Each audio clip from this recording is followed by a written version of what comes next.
ప్రతి ఒక్కరూ జీవితంలో ఒక్కసారైనా ప్రేమలో పడతారంటారు.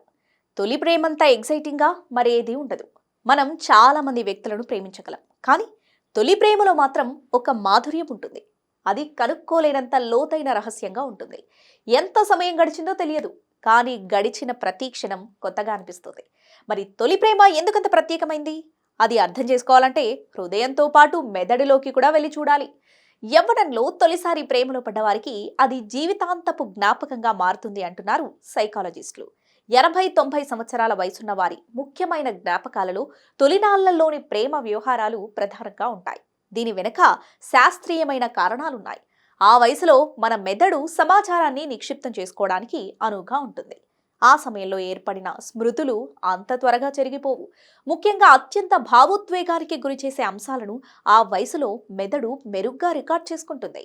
తొలిసారి జరిగింది బాగా బాధను కలిగించేది, ఎక్కువ సంతోషాన్ని కలిగించేది ఏదైనా ఎదురైతే వాటిని బాగా గుర్తుపెట్టుకోవాలని మన మెదడు భావిస్తుంది. అందుకే తొలి ప్రేమ అనేది ఒక మరిచిపోలేని జ్ఞాపకంగా ఉంటుంది. మొదటిసారి ప్రేమలో పడటం అనేది చాలా ముఖ్యమైన అనుభవాలలో ఒకటి. ఎందుకంటే ఇది అప్పటి వరకు ఉన్న అనుభవాల కంటే భిన్నంగా ఉంటుంది. శరీరాలు మెదళ్ల కలయిక వల్ల పుట్టే కెమికల్ కాక్టైల్ ద్వారా మన యుక్త వయసులో అనేక లోతైన భావాలు ఏర్పడతాయి. మొదట సెక్స్ హార్మోన్లైన ఈస్ట్రోజెన్, టెస్టోస్టెరాన్ల వల్ల ఇతరుల మీద ఆకర్షణ పెరుగుతుంది. అలా ఒక రిలేషన్ మొదలైన తర్వాత సెరోటోనిన్, డోపమైన్, ఆక్సిటోసిన్ వంటి హార్మోన్లు విడుదలవుతాయి.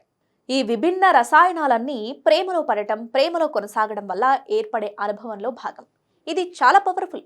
ఒక కెమికల్ సూప్ వంటిది. ఆ సమయంలో మనం తీసుకునే నిర్ణయాలు చాలా మందిని ఆకర్షిస్తాయి.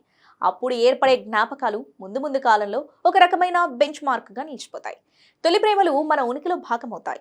వాటిని గుర్తించుకునే విధంగా మన నాడీ మండలాలు ప్రోగ్రామ్ అయి ఉంటాయి. ఒకరితో ఒకరు కాంటాక్ట్ కోల్పోయిన దశాబ్దాల తర్వాత తమ ఫస్ట్ లవ్ లెటర్స్ చదివితే ఆ జ్ఞాపకాలు తిరిగొస్తాయి. పాత ప్రేమలోకి వెళ్ళిపోతారు. తొలి ప్రేమలు ఒక రకంగా టైం మిషన్ లాంటివి.